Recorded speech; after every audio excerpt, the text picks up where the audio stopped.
Olá, irmãos. Sejam muito bem-vindos ao canal Palavra da Bíblia. Eu sou Sidney Agenor e hoje vou compartilhar com vocês a leitura do sermão de George Whitefield, intitulado como A Doutrina da Regeneração. Assim que, se alguém está em Cristo, nova criatura é, as coisas velhas já passaram, eis que tudo se fez novo. 2 Coríntios capítulo 5, versículo 17. A doutrina da nossa regeneração, ou o novo nascimento em Cristo Jesus, embora seja uma das doutrinas mais fundamentais da nossa santa religião, e embora tenha sido tão claramente e muitas vezes enfatizada nos escritos sagrados, de sorte que aquele que passa correndo ainda assim possa ler. E embora seja a própria articulação na qual a salvação de cada um de nós se firme e um ponto em que todos os cristãos sinceros de todas as denominações estão de acordo, no entanto, é tão raramente considerada e tão pouco experimentalmente entendida pela maioria dos que a professam, que quem seríamos nós para julgar a veracidade disso pela experiência da maioria dos que dizem cristão? Nós devemos estar aptos a imaginar que não temos ainda ouvido se há alguma coisa como a regeneração ou não. É verdade, os homens em sua maioria são ortodoxos nos artigos comuns do seu credo.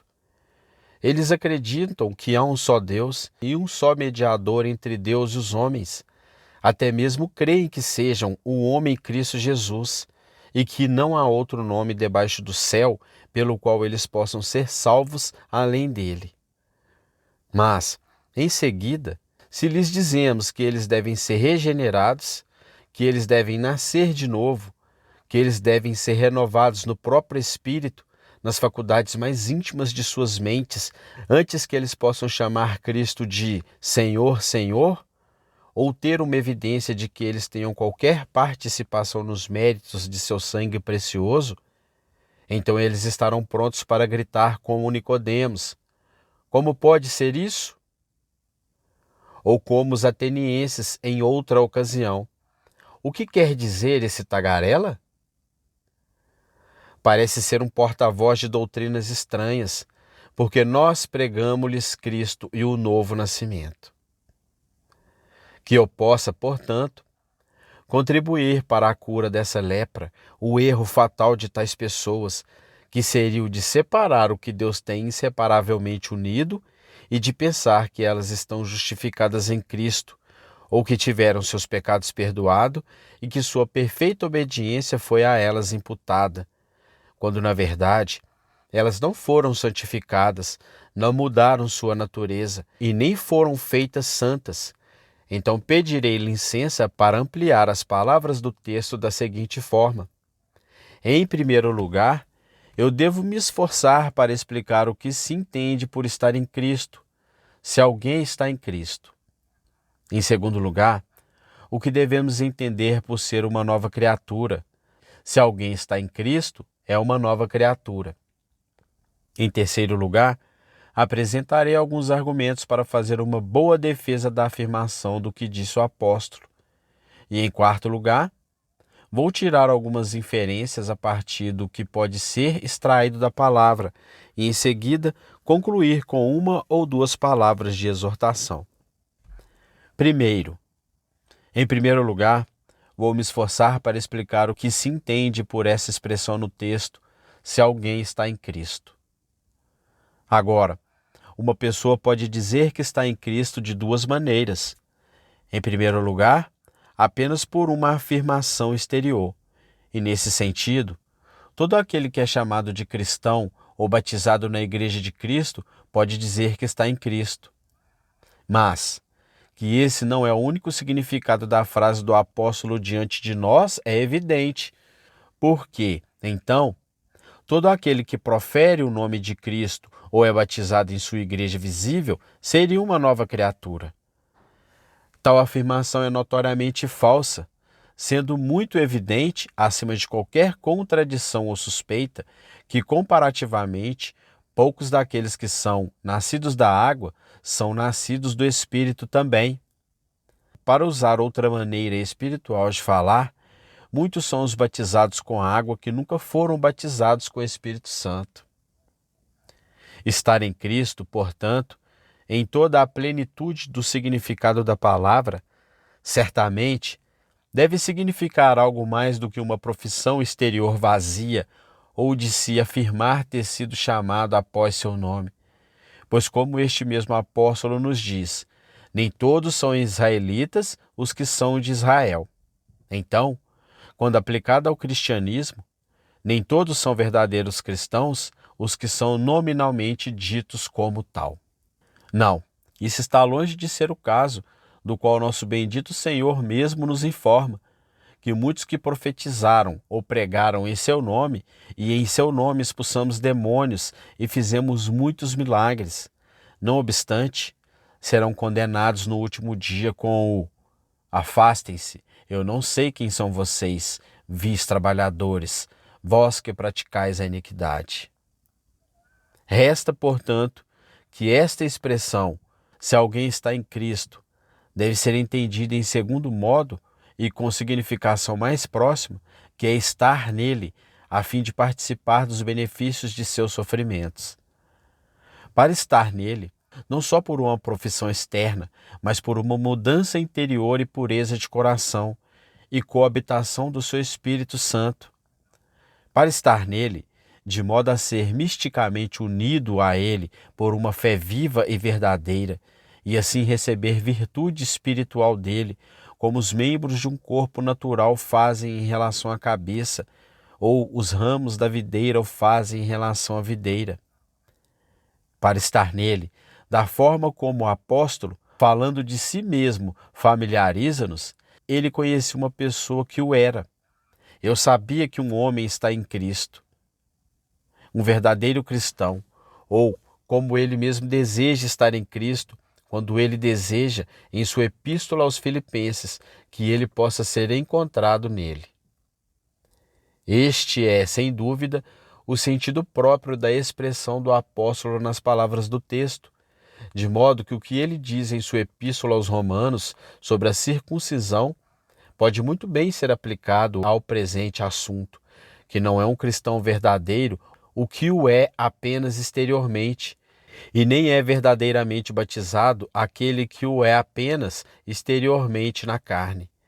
Mas é um verdadeiro cristão aquele que o é no interior, cujo batismo é o do coração, no espírito, e não apenas na água, cujo louvor não é do homem, mas de Deus. Ou, como ele fala em outra passagem, nem a circuncisão, nem a incircuncisão, nada valerão de si mesmas, mas sim o fato de ser uma nova criatura, o que equivale ao que ele aqui declara no versículo agora considerado, que se alguém está verdadeiramente e propriamente em Cristo, é uma nova criatura. Segundo, isso tudo dito antes leva-me a mostrar, em segundo lugar, o que devemos entender por ser uma nova criatura. Aqui é evidente, à primeira vista, que essa expressão não é para ser assim explicada como se houvesse uma mudança física necessária a ser feita em nós, ou como se tivéssemos de ser reduzidos aos nossos estados primitivos e então criados e formados de novo. Pois, supondo que assim fosse, como Nicodemos ignorantemente imaginou, deveriam se inserir uma segunda vez no ventre de nossa mãe e nascer de novo, infelizmente. De que isso serviria ou contribuiria para nos tornar espiritualmente novas criaturas? Uma vez que o que nasceu da carne seria carne ainda, seríamos as mesmas pessoas carnais de sempre, sendo originados de pais carnais e, consequentemente, recebendo as sementes de todos os tipos de pecado e corrupção deles. Não, isso só significa que temos de ser modificados em nossas qualidades e nos ânimos de nossas mentes, que devemos esquecer completamente a pessoa que já fomos. Como se pode dizer de um pedaço de ouro, que já esteve misturado no minério impuro, que depois de ter sido limpo, purificado e polido, é uma nova peça de ouro. Como se pode dizer de um vidro brilhante que tenha sido coberto com sujeira, quando é limpo, e assim tornando-se transparente e claro, que é um vidro novo. Ou, como se poderia dizer de Naamã, quando ele se recuperou de sua lepra e sua carne tornou-se como a carne de uma criança, que ele era um novo homem. Assim, nossas almas, ainda que tenhamos cometido pecado, já foram purgadas, purificadas e lavadas de suas escórias naturais, sujeiras e lepra, pela atuação abençoada do Espírito Santo, para que possa verdadeiramente dizer que foram feitas ou nascidas de novo. Como essa mudança gloriosa é forjada na alma, não pode ser facilmente explicada, porque ninguém conhece os caminhos do Espírito, senão o Espírito de Deus. Não que isso deva ser um argumento contra essa doutrina, pois como o nosso bendito Senhor observou a Nicodemos, quando discursou sobre esse assunto, o vento sopra onde lhe apraz, e tu ouves a sua voz, mas não sabes de onde vem, nem para onde vai. Se somos informados sobre as coisas naturais e não as compreendemos, quanto mais devemos perguntar imediatamente se não podemos explicar o mover invisível do Espírito Santo? A verdade da questão é esta: a doutrina da nossa regeneração ou do novo nascimento em Cristo Jesus é algo difícil de ser compreendido pelo homem natural. Mas porque tal coisa é realmente assim, e que cada um de nós deve espiritualmente nascer de novo, é que me esforçarei para mostrar, segundo o meu discernimento, em terceiro lugar, alguns argumentos que elaborei para fazer uma boa defesa da afirmação do que disse o apóstolo. Aqui se pode pensar que é suficiente para afirmar, primeiro, que o próprio Deus, em sua santa palavra, nos disse essas coisas. Muitos textos podem ser produzidos fora do Antigo Testamento para provar esse ponto, mas, de fato, pode-se perguntar como Nicodemos, que era um mestre em Israel e que foi, portanto, separado para instruir as pessoas sobre o significado espiritual da lei, pôde ter sido tão ignorante sobre este grande artigo da religião, como constatamos que ele realmente foi ignorante, por ter perguntado ao nosso bendito Senhor em seu debate sobre esse tópico. Como pode ser isso? Certamente, ele não poderia esquecer quantas vezes o salmista havia implorado a Deus para dar-lhe um novo coração e renovar um espírito reto dentro de si. Como da mesma forma, a frequência com que os profetas haviam advertido as pessoas para torná-las novos corações e novas mentes, e assim convertendo-as ao Senhor seu Deus. Mas, para não mencionar esse texto do Antigo Testamento, essa doutrina é tantas vezes e claramente repetida no Novo, que, como observei antes, aquele que passa correndo pode ler. Pois o que diz o grande profeta e instrutor do próprio mundo? Se um homem, cada um que é, naturalmente, da descendência de Adão, não nascer de novo da água e do Espírito, não pode entrar no reino de Deus. E para que não se diga que passei apressadamente sobre o significado dessa afirmação, e vocês, como Nicodemos, venham a rejeitar a doutrina apenas porque não podemos imediatamente explicar como essa coisa pode ser, portanto, nosso bendito mestre afirma, por assim dizer, por um juramento: em verdade digo-vos. Ou, como ele pode ser lido: eu, o Amém, eu, que sou a própria verdade, vos digo que é o compromisso inalterável de meu Pai Celestial que, se alguém não nascer de novo, não poderá entrar no reino de Deus. Adequadas para isso são aquelas muitas passagens que encontramos nas epístolas em que somos ordenados a sermos renovados no Espírito, ou, como foi explicado antes, nas faculdades mais íntimas de nossas mentes, a sepultar o velho homem que é corrupto e para estabelecer o novo homem que é criado segundo Deus, em verdadeira justiça e santidade, de quem as coisas velhas devem passar longe e que todas as coisas devem ser feitas novas, que seremos salvos pela lavagem da regeneração e da renovação do Espírito Santo. Ou, como me parece, não houve outra passagem a ser produzida além das palavras do texto, que é completamente o suficiente, uma vez que o apóstolo afirma nele positivamente que, se alguém está em Cristo, é uma nova criatura.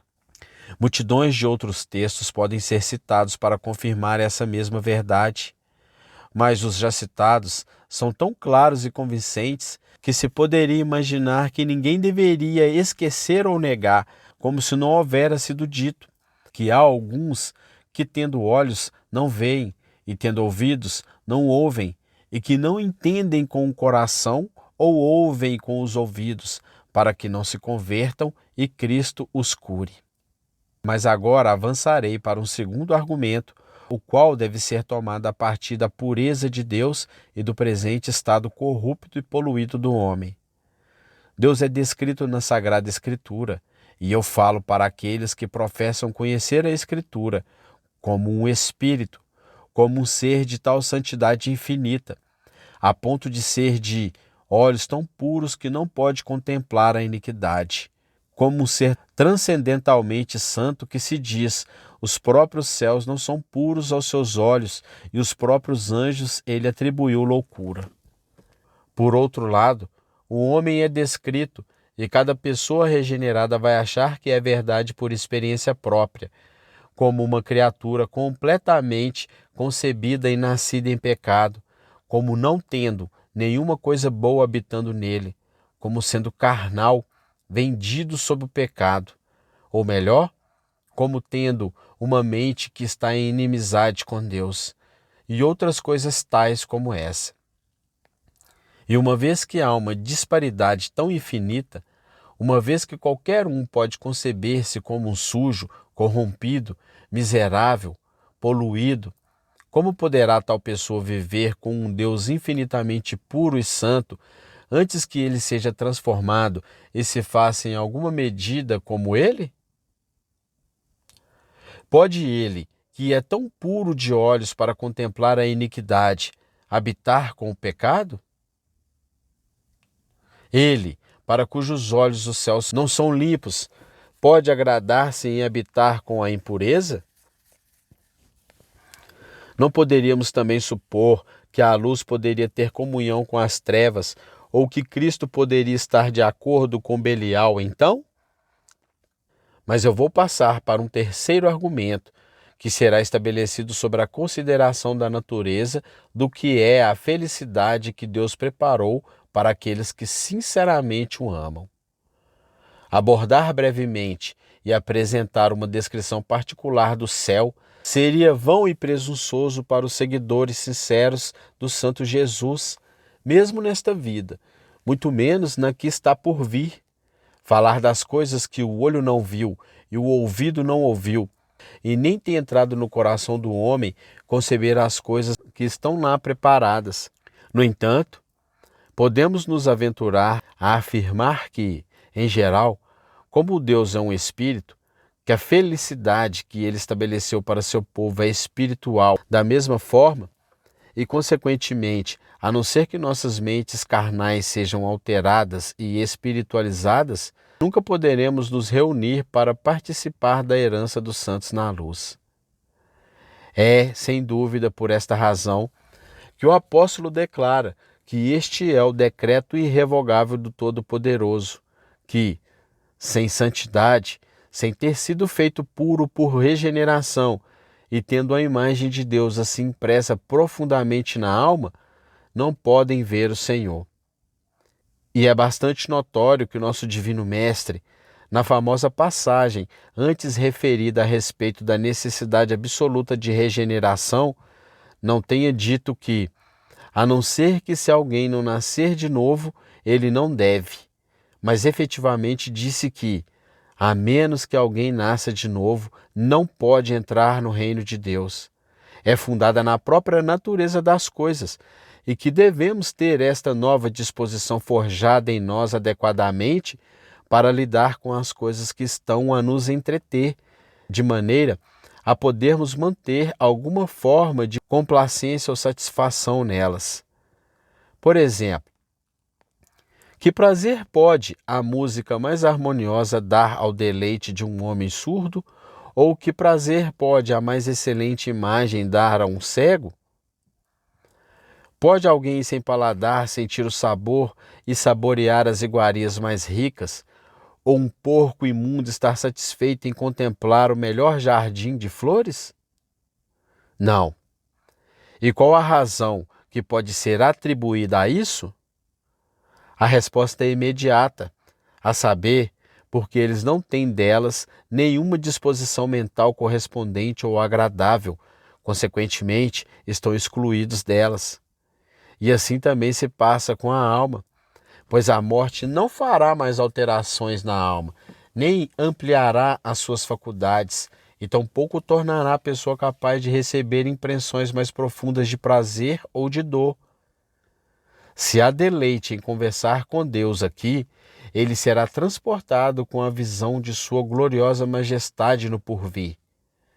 Se a pessoa está satisfeita com a comunhão dos santos na terra, estará infinitamente mais satisfeita com a comunhão e a sociedade dos santos anjos e os espíritos dos justos aperfeiçoados no céu. Mas se o oposto de tudo isso for verdade, podemos nos assegurar de que a alma não poderia ser feliz e, como o próprio Deus o admite, ele nunca vai fazer com que ela vá para as regiões dos bem-aventurados. Mas é hora de eu correr para o quarto argumento, porque a redenção de Cristo não será completa em nós, a menos que sejamos novas criaturas, não se estender para o que apenas adquirir perdão de nossos pecados. Se refletirmos de fato no primeiro e principal fim da abençoadora vinda do Senhor, veremos que foi para ser uma proposição pelos nossos pecados, para dar a sua vida em resgate de muitos. Mas então, se os benefícios da morte do nosso querido Redentor não se estender mais do que apenas obter o perdão de nossos pecados, nós teremos um pequeno motivo para nos alegrar, da mesma maneira que um pobre criminoso condenado que está prestes a perecer por uma doença fatal teria pouco em receber o perdão do juiz. Para os cristãos, faria bem em considerar que não há apenas um obstáculo legal para a nossa felicidade, já que como somos transgressores da lei de Deus, mas também há uma impureza moral em nossa natureza que nos torna incapazes de apreciar o céu, como foi provado antes, até que alguma grande mudança seja operada em nós. É necessário, portanto, a fim de tornar a redenção de Cristo completa, que devemos ter uma concessão do Espírito Santo de Deus para mudar nossa natureza, e assim nos preparar para a apreciação daquela felicidade que nosso Salvador comprou com seu precioso sangue. Assim, as Escrituras Sagradas nos informam que a quem Cristo justifica ou cujos pecados ele perdoa e a quem ele imputa sua perfeita obediência, a esses ele também santifica, purifica, limpa e muda totalmente suas naturezas corrompidas. Como a Escritura também fala em outro lugar, Cristo é para nós a justificação, santificação e redenção.